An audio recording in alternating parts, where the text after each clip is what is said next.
Сайн бацгаана уу та бүхэндээ өнөөдрийн мэндийг хүргэе. Босын явдлын бичлэгээрээ эргэж уулзж байгаадаа баяртай байна. Энэ удаагийн дугаараараа 1999 онд Солонгос улсад болсон нэгэн эмгэнэлт хэргийн талаар та бүхэндээ ярьж өгөх болно. За тэгээд үндсэн бичлэг рүүгээ орцгоё.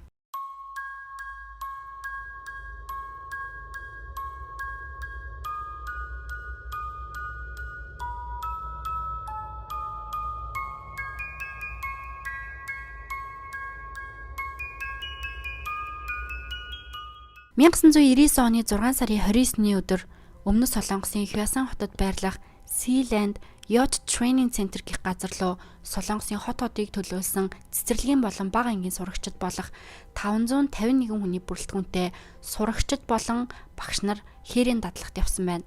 Энэхүү аялал нь нэг шөнө 2 өдөр үргэлжлэх ба Солонгосын бүх ерөн бага ангийн сурагчид цэцэрлэгийн хүүхдүүд үүнд хамрагддаг байна.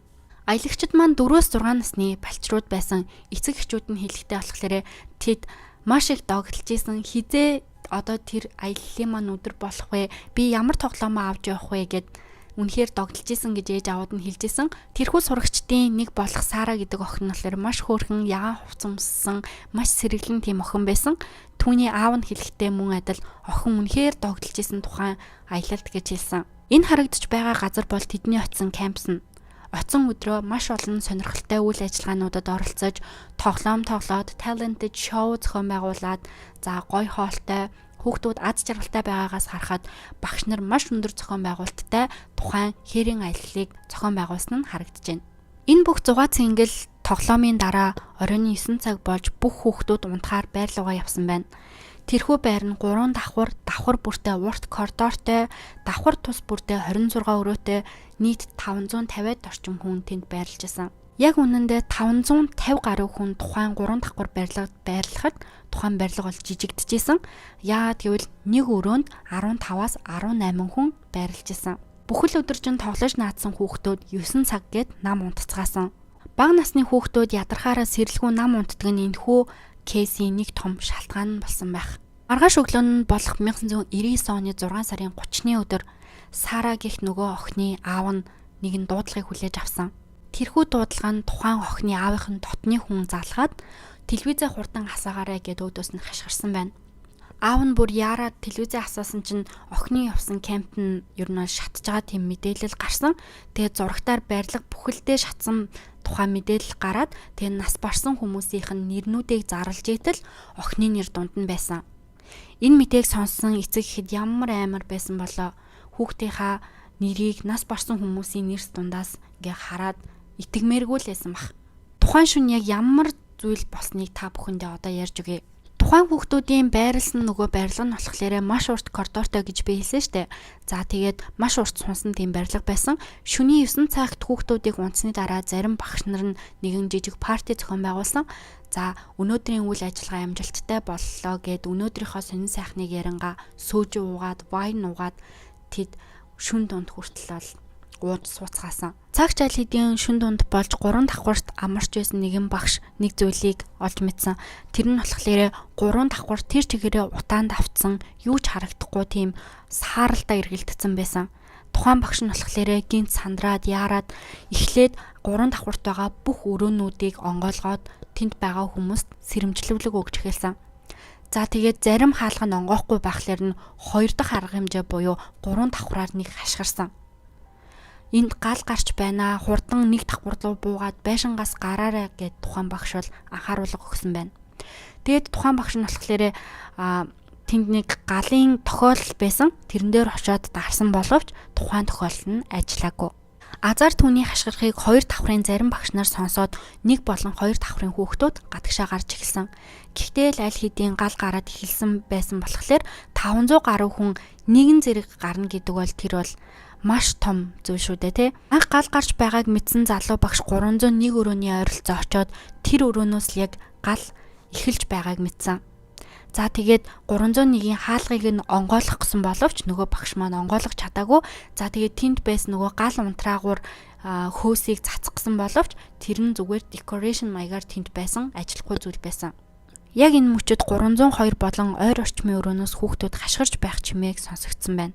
тухайн багш нь болохоор байдаг чадлаараа тэнд байсан хүүхдүүдийг гаргаад арай том нөгөө бага ангийн хүүхдүүд нь ч гэсэн цэцэрлэгийнхаа хүүхдүүдийг зөөгөөд бүгдээрээ гарах үйл ажиллагаанд орсон байна. Байдал илүү хурцтаж утаа улам хүчтэй болж амьсгалах аргагүй болсон. Солонгосын нэгэн дүүрэг болох Бучан дүүргийн цэцэрлэгийн захирал Кан хэлэхдээ гал гарч байгааг мэдмэгцээ хүүхдүүд эмх замбраагүй энд тэнд хашгирч уйлж коридороор харанхуй гүйлдээд сандарсандаа хүмүүс орооцолдоод яг л тамийн хонгил шиг байсан гэж хэлсэн. Нүд ирмэх зур гал маш хүчтэй тархаж байшин бүхэлд нь бүрхэж тэр чигтээ гал давцсан байна. Гэрчүүдийн хэлж байгаагаар 20 минутанд л гал амар том болсон гэж хэлсэн. Энэхүү гал нь 12 цаг 30 минутанд гарч эхэлсэн ч хөрш зэрэгэлтэй хотын гал сөнөөгчд үрийн 2 цагт ирсэн байна. Галыг унтраахад 50 гаруй гал унтраах машин 3 цагийн дотор галыг бүрэн унтрааж дууссан.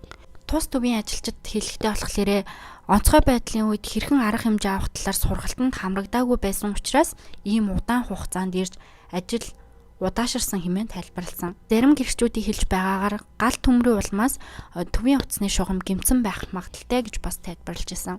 Энэхүү харамсалтай үйл явдлаас болж 23 хүний амь нас ирсэн байна. Нэг давхрын хүүхдүүд бүгд азар бол амь ирсдэггүй амьд гарцгаасан. За 2 давхрын 223 өрөөнд байсан нэгэн охин нас барсан. Цэцэрлэгийн насны охин. Хамгийн харамсалтай нь 301 гих нөгөө гал яг гарч эхэлсэн өрөөний 18 хүүхдүүд бүгдээрээ нас барсан байна.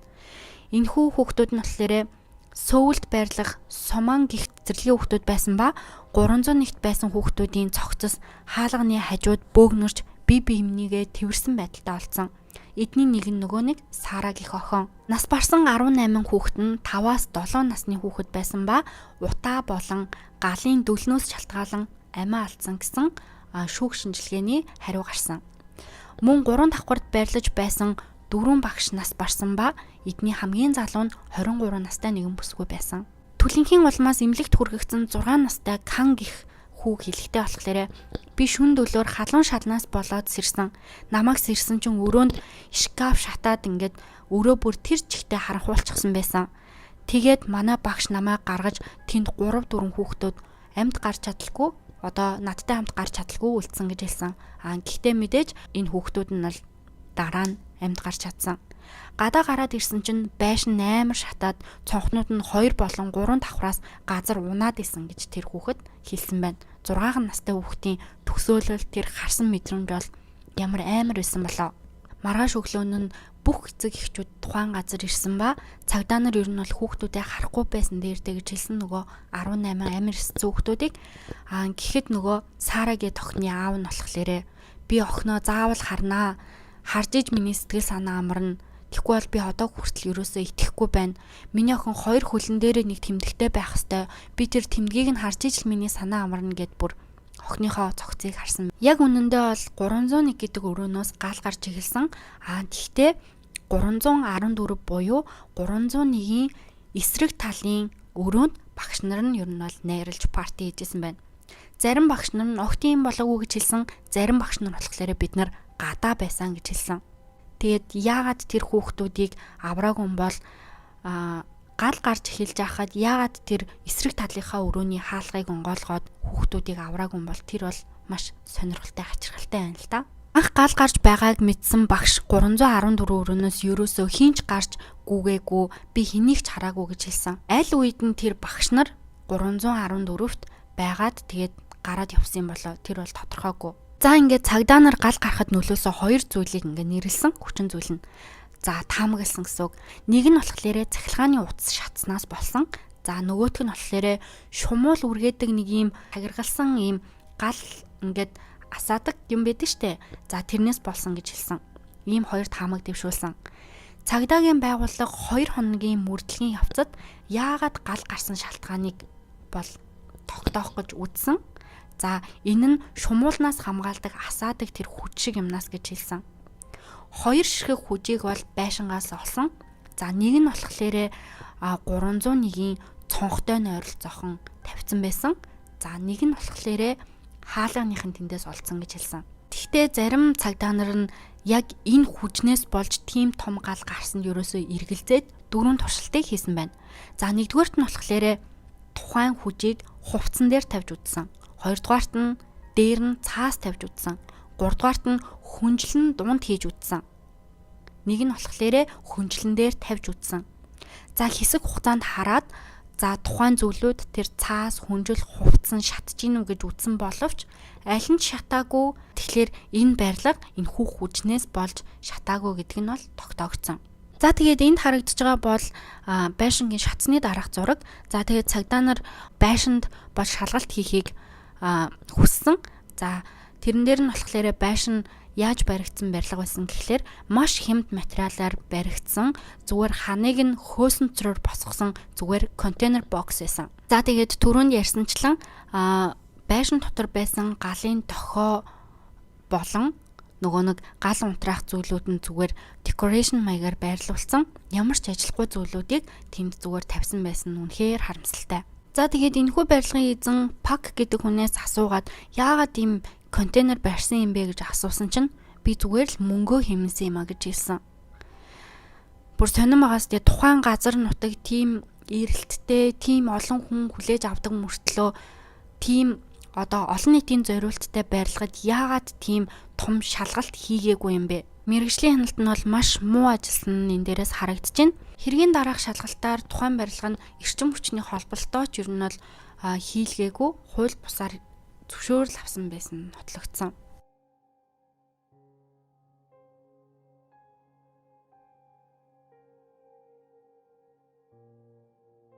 За ингээд энэ хэргийн талаар хүмүүсийн цуурхал болон таамаглалуудын тухай ярилццгаая. Зарим нэг хүмүүсийн таамаглаж байгаагаар 301 тоотын өрөө магадгүй гаднаасаа цоочтой байсан байж магадгүй гэж таамагласан. За яагаад гэвэл тухайн багш маань нөгөө нэг гаднаас нь онгойлгох гэсэн бол чадаагүй гэсэн штэ. За тэгэхээр хүүхдүүд ч гэсэн тухайн үед нөгөө нэг гал гарч байгааг мэдмэгцээ дотроос онгойлгоод уг нь л гараад явах байсан. Гэтэл магадгүй гэхдээ хүүхдүүд жоохон ухраас сандарсандаа хаалгаа нээж чадаагүй байж магадгүй л те. За тэгээд бас нэгэн таамаглал нь болохоор 2 давхраас ганцаараа амир ирсэн охиныг яагаад ганцаараа энэ үлдээсэн юм болоо? Олон хүмүүс сандарч гараад магадгүй охин тэнд үлдчихсэн юм болоо. Энэ бас нэгэн хачирхалтай гэмээр хэмнэлттэй зүйл болсон.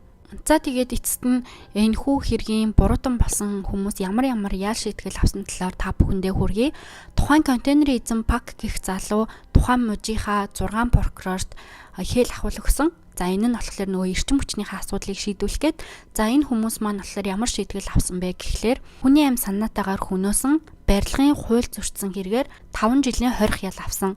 Мөн тус контейнерын захирал өөрийн барилгаа ашиглалтанд оруулахын тулд архитектор хүмүүст $14,000 хахуул өгсөн тогтоогдсон. Тэгээд нөгөө 4 архитектор нь бас баривчлагдсан.